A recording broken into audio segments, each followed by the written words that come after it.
Magandang umaga po ulit at bubunot po tayo ulit. Ayan. Ayan, dami pa oh. Ayan. Isang planggana po ito.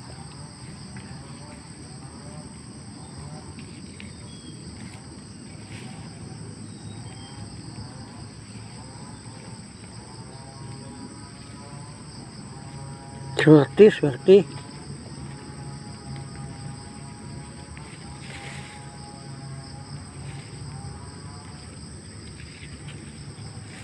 Ayan.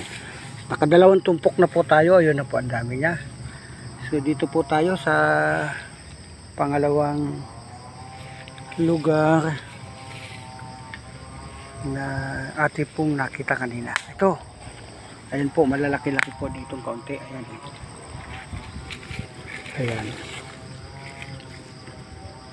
So ayan po siya. Oh, ang dami.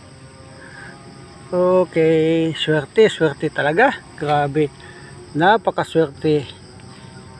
Kasi kanina nandoon po ako sa kotse ko. Bali ako po nananalangin kasi po yung kotse ko pong yun pangkaon ko po talaga ng mga kaluluwa yun para sila po ay makasimba. Pero po ang nangyari po, yung bigay po naman sa akin ng aking friends. Kumbaga ginawa niya na lang ng paraan yung sigunyal para po madala ko sa bahay. So hindi po nalauna na i-registered ko po. Almost 8,000 po yung nagastos namin. So tapos panong maki-registered po kinaumagahan, isinerbis ko po yun. At natanggal po yung puli. Gawa ng sigunyal po ay maluag na. Kaya ngayon po mayroon pong gagawa na halaga pong 7,000 ay wala pa ako pang paggawa, kaya nananalangin po ako kanina. So, tapos yung misis ko ay lumapit, sabi pa mga buti ka naman at dadating si Hazel para makatikim ng kabuti. Yan, alam mo naman yung asawa ko, mahal na mahal ang mga anak. So ayan, nandito po ako ngayon nangangabuti at ito na po ang nakita ko ngayon.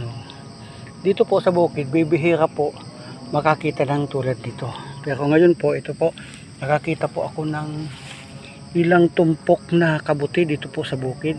Oh, ayan. At mamaya po, lulutuin po natin ito pagdating ng aking anak na pulis.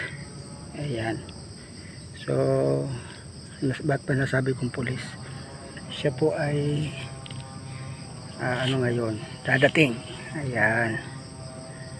Ang dami na po nating ngayon tutuhugin ko po ako kasi wala akong lalagyan. Hoy, huwag madali mo ang aking din ito po, mas maganda po ito kasi malalaki. Ang dami po, may isang planggana yata to. Ayun.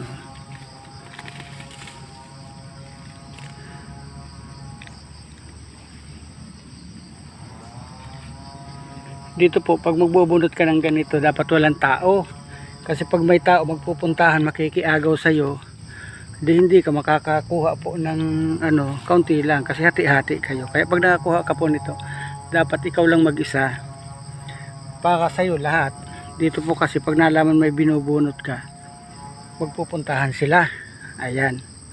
At hanggang po sa pagluto, paggagawa po nito, ipapakita ko po sa inyo. Kasi sayang po yung YouTube ko eh. Ayan, so para po akong loko dito sa bukid, nag-iisesa po ako, nagsasalita kasi po nagbablog po ako. Ayan, oh, ito po ilang tumpok pa po yan, ang dami po yan oh. So kita nyo po yan, ayan.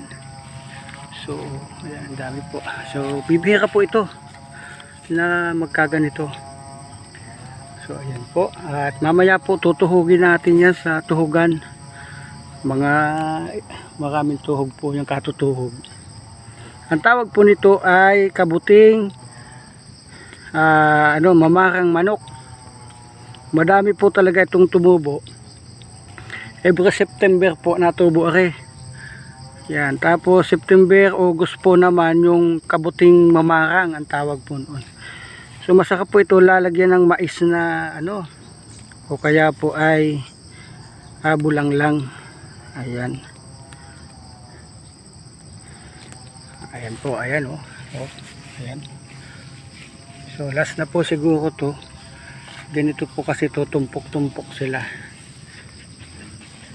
Ito po pag naulan na tubo. Soy, baka madali mo ang aking binunot dyan ha. Saan pa ba may kaon? Tag nito. Milke, may nakita ka pa?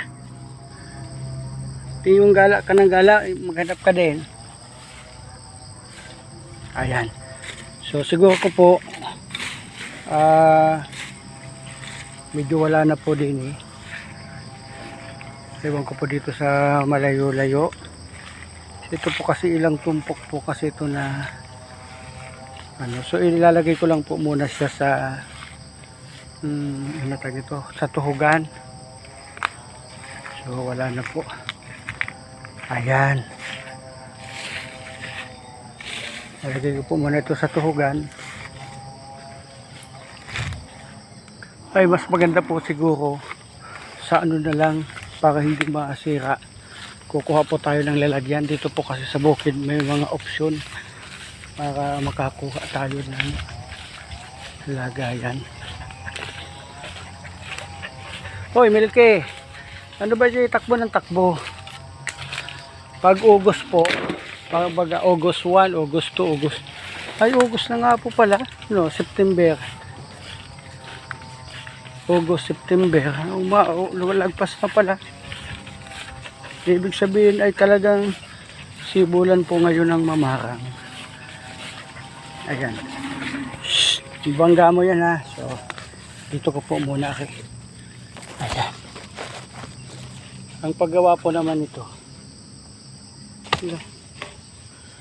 Pag ganito yan ha. Pag ganito ba yan? Pag ganito. Ayan, pag ganito nga. Pag ganito. Ayan, ang paggawa po nito ay ganito para po